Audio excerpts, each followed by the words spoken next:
Bismillahirrahmanirrahim. Kenapa dinamakan dengan Aid? Secara bahasa ada ya'udu, artinya dia kembali. Makna kembalinya tadi, ini kembali dilakukan berulang-ulang setiap tahun.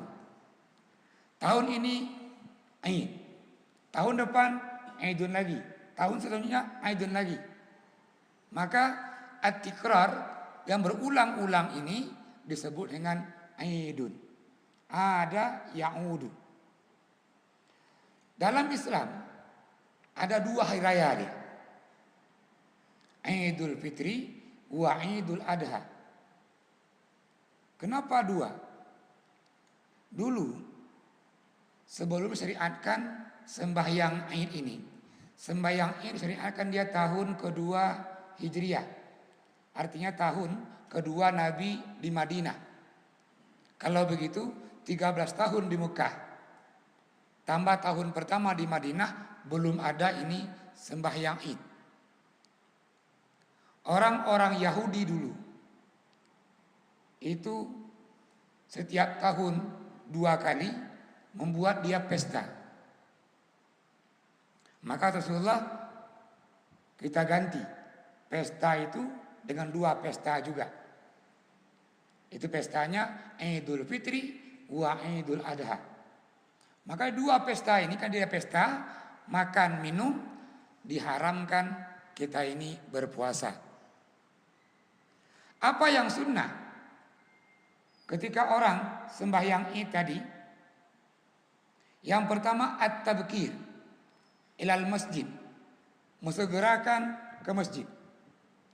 Kalau Idul Adha itu lebih cepat dilakukan ketimbang Idul Fitri ini lebih lambat.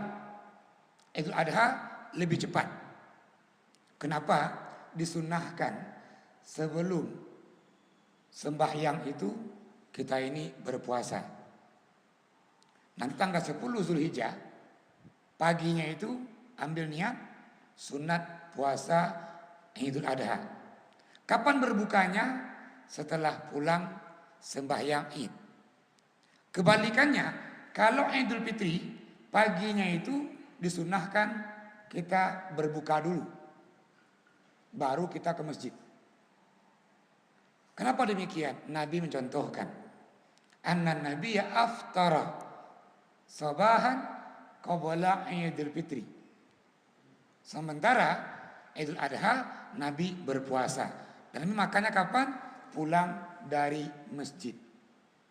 Maka sunnah lagi ini kita berpuasa sebelum sembahyang Id. Seterusnya, kapan waktu sembahyang Id ini? Waktu sembahyang Id itu sejak terbitnya fajar, setelah sembahyang subuh sampai masuknya waktu zuhur. Ini waktu kita sembahyang Id. Namun ada hadis yang menjelaskan di antara waktu yang dilarang kita ini untuk sunat setelah sembahyang asar dan sembahyang subuh. Makanya ini diakhirkan sedikit waktunya waktu duha. Jadi sembahyang Id ini dilakukan di waktu duha sampai masuknya waktu zuhur. Ini waktu kita kini mengerjakan sembahyang Id. Cara mengerjakan sembahyang Id, yang sunnahnya dia berjamaah. Namun yang enggak mendapatkan jamaah boleh sembahyang Id sendiri. Apa hukumnya? Sunnah muakkadah, sunnah yang dikuatkan. Maka nanti beda antara sembahyang Id dengan sembahyang Jumat. Kalau sembahyang Jumat khutbah duluan baru sembahyang, dan khutbah itu bagian dari sahnya sembahyang. Sembahyang Id sembahyang dulu baru khutbah, Dan khutbah itu bukan syarat sahnya sembahyang Id. Beda ya. Kalau Jumat tadi khutbah duluan, khatib, baru kita menunaikan sembahyang Jumat 2 rakaat. Dan khutbah adalah syarat sahnya sembahyang Jumat. Dalam sembahyang Id, kebalikan, kita sholat dulu 2 rakaat, baru khatib naik mimbar. Dan khutbah itu bukan syarat sah sembahyang Id. Ini bedanya. Maka yang mau menyembelih, kapan untuk sembelihannya? Setelah sembahyang. Man adaha qabla salati fa innahu qaddama li ahli. Yang menyembelih kurban sebelum sembahyang Id, kata Nabi, itu dia penyembelihan untuk keluarganya, bukan dianggap kurban. Kalau begitu, waktu penyembelihan setelah sembahyang Id. Maka hadis dari Ibnu Mas'ud menjelaskan, nabda yaumina haza, ketika hari raya itu dimulai, nahnu nusalli, kami sembahyang, summa narji, kembali, summa nanhar, baru menyembelih. Maka nanti yang punya kurban tahun ini disembelih kurbannya itu setelah sembahyang Idul Adha. Sampai kapan? Sampai habisnya Ayyamut Tasyrik, 4 hari ini. Dari 4 hari ini, mana lebih afdal menyembelih kurban di hari pertama? Itu lebih afdal. Namun juga boleh di hari tanggal 11 Zulhijjah, 12 Zulhijjah, atau 13 Zulhijjah. Ini waktu menyembelih. Yang menyembelih setelah 4 hari ini tanpa ada uzur, maka dianggap dia sedekah biasa. Ini waktu kita ini menyembelih kurban. Kaum muslimin sidang halaqah yang saya hormati, yang sunnah juga, nanti kita sebelum sholat takbir, maka ini hadir ke masjid segera, at-tabkir ilal masjid. Dan berlaku juga sunnah sembahyang Jumat, artinya mandi sunnah sembahyang Id. Sunnah hukumnya kita mandi sebelum sembahyang Id.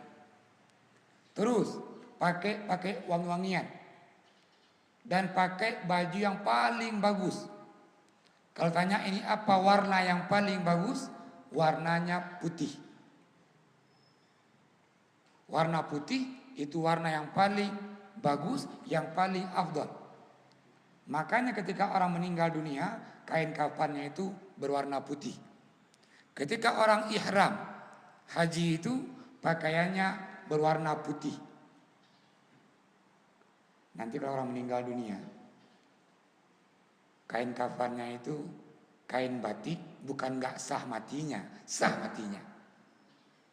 Namun gak sunnah kainnya. Jangan katakan nanti yang kain kafannya menggunakan kain batik misalnya, itu gak sah matinya. Emang dia hidup lagi? Emang gak hidup lagi dia. Tak mati juga, sah matinya, namun gak sunnah kain kafannya itu. Nah, warna yang sunnah kain kafan itu dia berwarna putih. Maka termasuk nanti pakaian Jumat. Orang pergi sembahyang Jumat, mana yang paling bagus pakaiannya, warnanya warna putih. Sembahyang Id sunnahnya berwarna putih. Maka Nabi mengatakan bahwa khairul libasikum, sebaik-baiknya pakaian kamu ini yang berwarna putih. Nah, terus hadis menjelaskan di mana dilakukan sembahyang Id. Boleh di masjid, boleh di lapangan. Kalau cuacanya mendukung, enggak hujan, mana yang lebih kuat, di lapangan atau di masjid? Hadis menjelaskan di lapangan lebih kuat. Nabi sembahyang Id di lapangan, kecuali kalau hujan baru di masjid. Apalagi kalau masjidnya nggak muat. Kenapa nggak muat? Disunahkan hari raya itu semua laki-laki perempuan ke masjid. Termasuk juga nanti ini orang-orang perempuan yang haid. Namun nggak masuk masjid, cukup di luar masjid. Namun dia hadir mendengarkan khutbah Idul Adha atau Idul Fitri. Makanya kalau dia sembahyang ini di lapangan, perempuan tadi yang dia haid nggak ikut sholat, namun ikut mendengarkan khutbah Idul Fitri atau Idul Adha. Ini sunnahnya. Nah kalau semua orang hadir, kalau masjidnya nggak muat, maka sunnahnya dia di lapangan. Ini penyelenggaraan sembahyang Id. Waktunya sudah, siapa jamaahnya sudah.